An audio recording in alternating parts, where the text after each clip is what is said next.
Hello guys, good morning. સ્વાગત છે તમારા બધાનું મસ્ત મજાના એક નવા વ્લોગમાં. તો આપણે નાસ્તો કરી લીધો છે અને વાગ્યા છે અત્યારે સવારના 10. તો એક જણાની છે ને બધા વિડીયોમાં કોમેન્ટ હોય છે કે તમે સાબુદાણાનું ખીચું કઈ રીતે બનાવો છો ને એની રેસીપી આપો. તો જ્યારે સાબુદાણાના પાપડ કે ગાંઠિયા બનાવવાનું હોય ને ત્યારે તો અલગ રીતે ખીચું બનાવીશ, પણ રેગ્યુલર ખાવાનું હોય ને ત્યારે હું એવું કરું છું કે કાલે જે મેં બટેકા બાફા હતા ને બટેકાની વેફર, ઈ જ પાણીમાં મેં સાબુદાણા પલાળી દીધા હતા. હવે એની અંદર છે ને મેં બટેકું ખમણીને રાખ્યું છે, કારણ કે થોડાક બટેકા હાટું અલગ કોણ બાફે ને ઈ કઈ વધારે પડતી લપ ન થાય એટલા માટે જો મેં ખમણીને નાખી દીધું છે. હવે આપણે એને ઉકાળીશું. આની અંદર મીઠું નાખીશું, થોડીક મરી, થોડીક લીંબુ અને મરચી થોડીક નાખશું એટલે આપણું સાબુદાણાનું ખીચું થઈ જાય તૈયાર. અને આપણે ખીચું વહેલું એટલે બનાવી નાખીશું કારણ કે સાબુદાણાનું ખીચું ઠરી જાય ને પછી ખાવાની બહુ એટલે બહુ મજા આવે. તો મેં કીધું આપણે થોડુંક વહેલું બનાવી નાખી તો જ્યારે જમવાનો ટાઈમ થાય ત્યાં થોડુંક ઠરી જાય. તો અત્યારે જો જાડુ છે ને લોટ બાંધે છે ઉભા ઉભા. જાડુ આજે રસોઈમાં શું છે એ કહી દે. તો જો આપણું આખું તપેલી બનીને સાબુદાણાનું ખીચું બની ગયું છે અને કાલનું જે મગનું શાક પડ્યું છે ને એ મગનું શાક છે અને રોટલી છે. તો હાલો બધા મગનું શાક, રોટલી અને સાબુદાણાનું ખીચું ખાવા. વાહ, મેં જાડુને કહી દીધું આપણે શાક રોટલી કશું ખાવું નથી. તે જે ખીચું બનાવ્યું છે ને એ આજે આપણે ખાઈ લેવું. જો કે જાડુ ને એવું ખીચું ને બટેકા તો રોજ હોય છે ને એકટાણા. બટેકા નથી, આમાં વધારે સાબુદાણા જ છે. જોઈ લો, બધા થોડાક એવા બટેકા મેં નાખ્યા છે, વધારે પડતા સાબુદાણા જ છે. અને જો કે મને ગમે એ જાતના ખીચા હોય ને બધાય મને બહુ ભાવે. મમ્મી હા તમને ખીચું કેવું ભાવે? ભાવે. તો વાંધો નહીં. લગભગ લેડીઝ ને બધાને ભાવતું હોય કે નહીં? હા ઈ ભાવે. ઈ છે ને લેડીઝ નું જ છે ખાવાનું. મમ્મી ખીચું છે ભાવે, ને પાપડ ભાવે, ચોખાની આઈટમ બધી બૈરાઓ બહુ ભાવે. અને મમ્મી દૂધ દહીંમાં છે. મમ્મી છે ને શાક રોટલી ખાવાના છે, ખીચું ખાવાના છે, હું નીરો ખાલી ખીચું ખાવાના છે, પપ્પા ખાલી આ વસ્તુ ખાવાના શાક રોટલી. મને તો બધું ભાવે, ટોટલી વસ્તુ. એવું નહીં કે આ નથી ભાવતું. તો કહું અમે ત્રણે દૂધ દહીંમાં છે ને પપ્પા ખાલી દૂધ દૂધમાં છે, એવું છે એમ ને? હા, એ વાત સાચી. એને સ્પેશિયલ જોયું હો. તો જો રોટલી થઈ ગઈ છે, નવરા થઈને બેહી ગયા છે. હવે પપ્પા આવે ને એટલે જમી લઈ. જો કે કઈ કરવાનું નતું, ખીચું વેલું થઈ ગયું તું, લોટ બાંધીને ખાલી રોટલી કરવા નથી. અને મમ્મી કહે છે આજે 1 તારીખ થઈ ગઈ, બધા બિલ ભરવાના છે ને મમ્મી? હા, દૂધ ના બધા બિલ ભરવાના આવી ગયા. દૂધ ના દેવાના છે, પછી આપણા ઘરે હેલ્પર આવે છે એનો પગાર દેવાનો છે, ત્યાં હમણાં લાઇટ બિલ આવી જાય. અને એટલું નીરવને કીધું ને તો નીરવ ઊભો થઈ ગયો. ઉભો તો હાલતો થઈ ગયો. મારે નથી સાંભળવું આવી બધી વાતો. હા, બધા જવાબદારી હોય પૂરી કરી દઈ ને. ઈ વાત તો સાચી છે. આપણે બધું ખાતા પીતા હોય તો બિલ તો આવે જ ને, કઈ વાંધો નહીં. 1 તારીખ આવે ને એટલે એમ જ થાય કે બધા પગાર ચૂકવવામાં વહી જાય. અમુક લોકો એવું કહે છે કે અમારો પગાર આવે ને તો 1 થી 10 તારીખમાં તો બધાય પૈસા વયા જાય, પછી અમારે 11 થી 30 તારીખ સુધી છે ને બધું જરીક જરીકમાં જકાવવું પડે. જે લોકોને પગાર આવતો હોય ને ફિક્સ, એ લોકોમાં એવું જ થતું હોય છે ને મમ્મી? હા, એમ જ થાય. વર્ષ દીનું બધું ભર્યું હોય ને તો એમ ખૂટે. ઈ તો ગમે એટલા તમે કમાતા હોય ને પણ તમારા ખર્ચા સામે વધી જાય ને એટલે પૈસાની તો ટૂંક બધાય પડવાની જ છે. તો અને મોંઘવારી એટલી છે. સાચી વાત છે. બધાય આડાહવળું કરે, સેટિંગ કરે. અને નીરવે હજી બિલ ભર્યા નથી ને ત્યાં તમે જોવો એનું મોઢું ઉતરી ગયું છે. બિલ ભરવાનું થાય ને હારા હારા મોઢા ઉતરી જાય. કાંઈ વાંધો નહીં, બિલ ભરી દેજે અને પૈસા વધે તો મને દઈ દેજે, જે ઉછીના લીધા છે ની. એક બિલમાં જાડુ ને ભરવાનું, એક મમ્મી ને.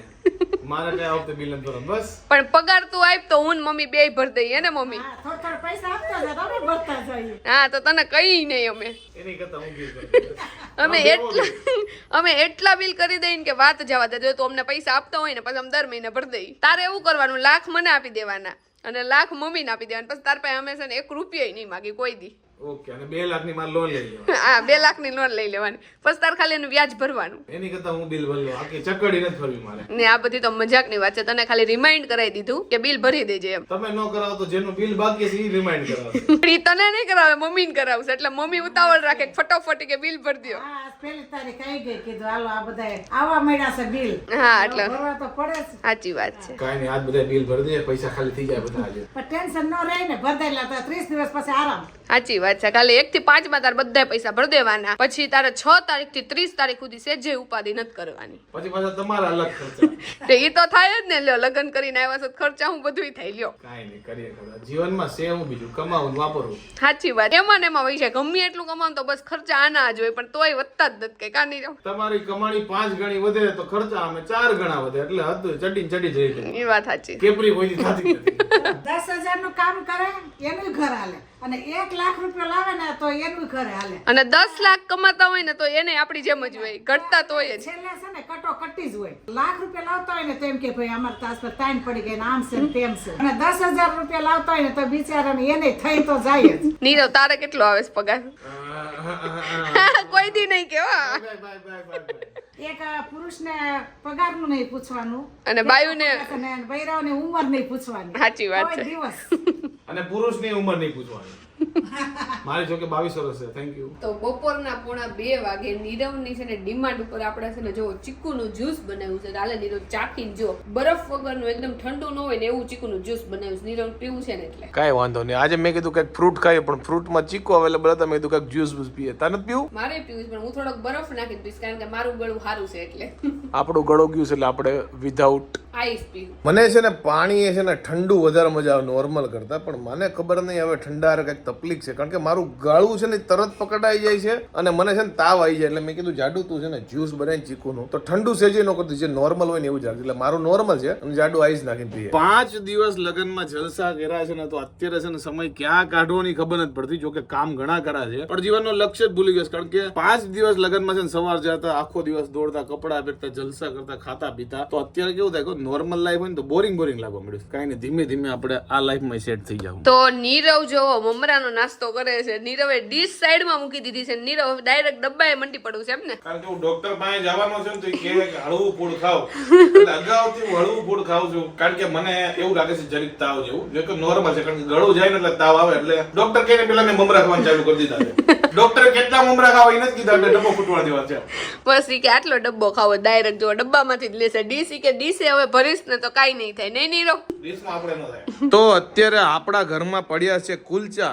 એટલે મમ્મી અને જાડુને ડિસાઈડ કરવાનું છે કે રાતે શું બનાવ. હું કેવું જાડુ? મમ્મી ને તમે બંને અગાઉથી ડિસાઈડ કરી લીધું છે કે ભાજી બનાવવાની છે તો આપણે ભાજી બનાવી નાખશું. જો કે ભાજી મારી ફેવરિટ છે એટલે બીજું કઈ ઓપ્શન હવે નહીં આવે. અને ભાજી અરે કુલચા. ને તું કુલચા ખાઈ ભાખરી ખાઈ? નહીં, હું ભાખરી ખાઈશ. મારા ભાખરી ખાવી છે. એટલે મમ્મી કહે છે નીરવ ને કે હું આ બેઠી છું ને શાંતિથી, એટલે મમ્મી ને એવું કે આના પાવ ખાવાય છે ને એટલે એમને બેઠી છે. એટલે મમ્મી નીરવ ને કહેશે કે આને તું પાવ લઈ દેજે, પણ મારા પાવ નથી ખાવા, ભાખરી ખાવાની ઈચ્છા છે તો આપણે ભાખરી કરી નાખશું મારી ને પપ્પાની બેયની. મમ્મી આપણે બે કુલચા. હા, આપણે તો ખાઈ લે, આપણે હાલે બધું. આપણે ગમે હોય બધું પાચન થઈ જાય. કા ભાજી કરી નાખીએ ને અત્યારે ચોલે તો કઈ થાય નહીં, કઈ? ભાજી બનાવી નહીં. તો વાંધો નહીં. કઈ લાવવાનું હોય કયો માર્કેટમાંથી? કાંઈ એટલે કાંઈ વસ્તુ નથી લાવવાની. પાવ લાવવાના હોત તો કે પણ ઈ નથી લાવવાના, એટલે કાંઈ નથી લાવવાનું. જો આપણે પહોંચી ગયા છે દવાખાને દવા લેવા માટે. જો ડોક્ટરે આપણને 4 પડીકી આપી છે. એમ કીધું છે કે 1 પડીકી લેવાની સારું થઈ જાય, કે જરૂર પડે બાકી લેજો. તો ડોક્ટર પાસેથી આપણે દવા તો લઈ આવ્યા છે ને એને કીધું છે 4 ટાઈમ દવા લેવાની છે અને તમારે છે ને 500 પોપટા ખાવાના છે. એ કે આ દવા કરતા ઉપર કામ લાગશે. મજાક કરું છું. રિટર્નમાં મને લારી દેખાડીને તો પોપટા થોડા સારા લાગ્યા તો આપણે લઈ લીધા છે. અને આનો ભાવ તમને કીધું ને કે તમે કોમેન્ટમાં કહો કેટલાના લાવ્યા તમે. આ છે 30 ના 560 ના કિલો કરંટ ભાવ. જો ભાજી બનવાની શરૂઆત થઈ ગઈ છે. જાડુ આ બાજુ જો ફુલાવર બટેકા ની બધું સમારે છે અને મમ્મી જો અહીંયા ટીપાઈ માટે બેસી ગયા છે અને લસણ નો ધબધબાટી બોલાવે છે ફોલવાનો. એને મમ્મી? હા, લસણ ફોલું છું ને તો પોપટાઈ ખાઉં છું. ચણા એક બાજુ બનાવવાનું એક બાજુ ખાવાનું એમ ને? બે કામ. અને જો મારી મમ્મી ક્યાં બેઠા ને તમને બતાવી દો. આ ટીપો અમે મહેમાન માટે રાખી છે. મહેમાન આવે ને તો અહીંયા કાંઈક આપણે સર્વ કરવા થાય. મારી મમ્મીને ખબર નહીં બહુ મજા આવે છે. બધા આ ટીપાઈ માથે બેઠા બેઠા જ કામ કરતા હોય ને મમ્મી? આ ખમતી ધર છે. જો મને જેલી લે ઈ કેવી વસ્તુ હોય. ઈ વાત તો છે. મજબૂત તો હોય મમ્મી. મેડમ માપનું બનાવજો, બહુ ન બનાવતો વધે એમ. થોડુંક જ બનાવીશ બસ. હવે તે કીધું છે ને એટલે ઘટે એમ બનાવીશ, આટલું કેવું છે બસ. ઘટે એમ નહીં. તારા ભાગનું ભલે ઘટે, મારા ભાગનું નહીં. ઘટે તો નહીં જ પણ માપડું જ બનાવીશ. પણ ભાજી છે એટલે થોડીક થોડીક વસ્તુ તો બધી નાખવી ને મારે. તો અત્યારે હું ડોક્ટર પાસે ગયો હતો ને તો મેં એને વાત કરી કે મેં જરી કેવું ઠંડુ ખાધું તોય મારું ગળું કેમ પકડાઈ જાય દર વખતે. એટલે ડોક્ટર કીધું એ નોર્મલ છે કે તાસીર ઉપર ડિપેન્ડ હોય છે કે અમુક જરી કેવું ઠંડુ ખાય ને તો એનું ગળું પકડાઈ જાય ને તાવ બહુ આવી જાય. અને અમુક લોકો ગમે એટલું ઠંડુ ખાય ને તો કે એને કાંઈ ન થાય, કે એ બધું તાસીર ઉપર છે. તો બધા વેજીટેબલ તમે બાફવા માટે મૂકી દીધા છે અને અત્યારે જો અમે ટમેટા અને કાંદાનું કટિંગ કરી છે. અને તમારા બધાનો એક ક્વેશ્ચન બહુ એટલે બહુ હોય છે કોમેન્ટમાં કે તમારા પપ્પા શું બિઝનેસ કરે છે. તો આજે મારા પપ્પા એટલે કે મારા સસરા શું બિઝનેસ કરે છે એ તમને બતાવી દેવાનું. તો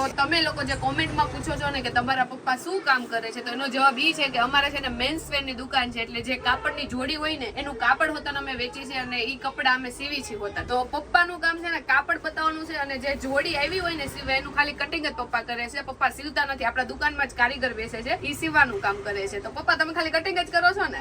કાપડ બતાવવાનું અને કટિંગ કરવાનું. હા, તો ઈ બે કામ પપ્પા કરે છે. આ દુકાન આપણી ઘરની છે અને પપ્પા જો આ ધંધો કરે છે. પપ્પાની પોતાની દુકાન છે. તો જો હમણાં લગ્નની સીઝન હાલે છે ને તો પપ્પાને જો અહીંયા કેટલી બધી જોડી ટીંગાડેલી છે. એટલે પપ્પા હમણાં નવરા નથી થતા, બહુ કામ છે. તો તમે દર વખતે નીરવને કોમેન્ટ કરો છો કે તમે છે ને સીવેલા કપડા પહેરો. જો એને ઘરની દુકાન છે ને તોય સીવેલા કપડા નથી પહેરતો. આ શર્ટ છે ને પપ્પા નીરવ હાટું સીવી નાખજો. એટલે આ શર્ટ નીરવ પહેરવાનો છે હમણાં. જો એમાં એવું છે પેલા નાનો હતો ને ત્યારે હું સીવેલા બહુ કપડા પહેરતો પણ હવે શૂટમાં છું ને તો મને સીવેલા કપડામાં છે ને શૂટ કરતા ફાવતું નથી એટલે ખાલી પ્રસંગમાં જ પહેરું. અને ઘરની દુકાન છે તોય નથી પડતો એ વાત તો છે નહીં. હવે તારા ઘરના જ કપડા પહેરવા જોઈએ સીવેલા. જો જાડુ જ્યારે હું કોલેજ કરતો ને થોડોક એવો ફ્રી હતો ને અને થોડોક એવો નાનો હતો તો તું જ્યાં ઊભી છો ને ત્યાં હું છે ને પાર્ટ ટાઈમ એટલે 1 થી 2 કલાક આવતો રાતે દિવાળીની સિઝનમાં અહીંયાથી લોકોને જો કાપડ બતાવતો. અને હવે એવું થઈ કે બધાની સીઝન આવે, પપ્પાને સીઝન આવે, નીરવને સીઝન આવે, ખાલી હું ને મમ્મી બે નવરા હોય. એટલે તારે અહીંયા ઉભું રહી જવાનું, મમ્મીને અહીંયા ઉભું રહી જવાનું. તો કોઈ ગ્રાહક ન આવે ને કોઈ કાપડ જ ન ગમે. એ વાત સાચી છે. તમે 2-3 કાપડ બતાવો પછી મૂકી દો. પછી અમને કંટાળો આવે. આમે છોકરાની ચોઈસમાં મને હાચે ના નીરવને કઈ વસ્તુ લેવી તો મને એટલી બધી ખબર ન.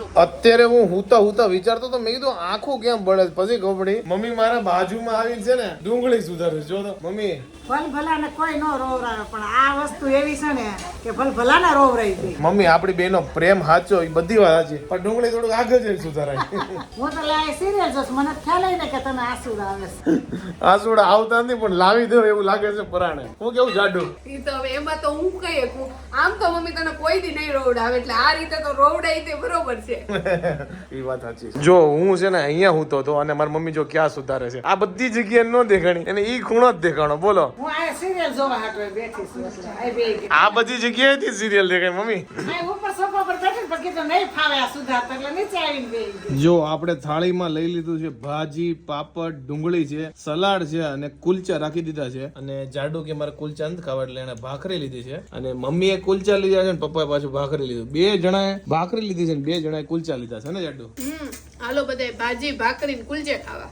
વાહ ભાજી પાવ નથી આજે ભાજી કુલચા વિથ ભાખરી છે. તો આજના દિવસમાં તો એટલું બધું કઈ કરવા જેવું હતું નહીં કારણ કે નીરવ આજ થાકેલો જ હતો કારણ કે ઈ કે છે ને ગળું બળતું હતું એટલે જો કે મને તો ગળું બળતું હતું નહીં સારું થઈ ગયું એકદમ મારી તબિયત તો સારી છે પણ અત્યારે જેને તમે જોવો ને એ બધા એવું જ કે છે કે મારું ગળું બળે છે, મને શરદી થઈ ગયું છે, તાવ જેવું છે, કળતર જેવું છે. તો અત્યારે મને લાગે વાતાવરણ એવું છે ને એના કારણે બધાને આ તબિયત બગડતી હશે. મને તો અત્યારે સારી છે. તો આઈ હોપ કે તમને મારો આજનો આ વ્લોગ બહુ ગમ્યો છે. તો ગમ્યો હોય તો લાઈક કરો, મસ્ત મજાની કોમેન્ટ કરો, અમારી YouTube ચેનલ ને સબસ્ક્રાઇબ કરો અને Facebook માં જોતા હોય તો અમને ફોલો કરવાનું ભૂલતા નહીં. અને હા નીરવ હું બધાને પૂછતા તો ભૂલી જ ગઈ કે આજ ભાજી કેવી બની. ભાજી 1 નંબર બની હતી અને કુલચા ખાવાની બહુ મજા આવી. તો વાંધો નહીં. જો કે ભાખરી આરે ખાવાની બહુ મજા આવી ગઈ પણ ભાખરી થઈ ગઈ ને પછી મને યાદ આવ્યું કાન કરતા રોટલી કરી હોત રોટલી નરમ હોય ને તો એની આરે ખાવાની બહુ મજા આવે પણ ભાખરી આરે બહુ મજા આવી ગઈ. તો કાઈ નહીં સારું તો મળીએ નવા વ્લોગ સાથે કાલે ત્યાં સુધી બાય બાય.